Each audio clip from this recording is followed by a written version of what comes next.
เรามาผัดกะเพราไก่ไข่ดาวกันจ้าเริ่มจากการทำไข่ดาวก่อนเลยจ้าทุกคนวันนี้ทำ3 จานจ้าน้ำมันเดี๋ยวจะทำไข่ดาวจ้าก็ใส่พริกลงไปนิดหน่อยผัด3 จานนะจ๊ะแต่เยอะไป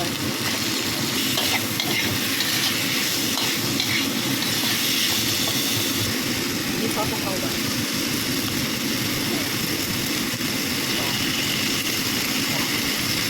ฝึกทำซอสได้ทำแบบง่ายๆผัดแบบง่ายๆลูกหลานก็ผัดได้จ้าผัดคลี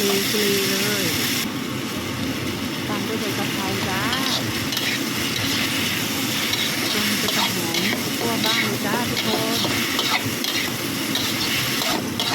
มาเสร็จแล้วนะจ้ากะเพราไก่ไข่ดาว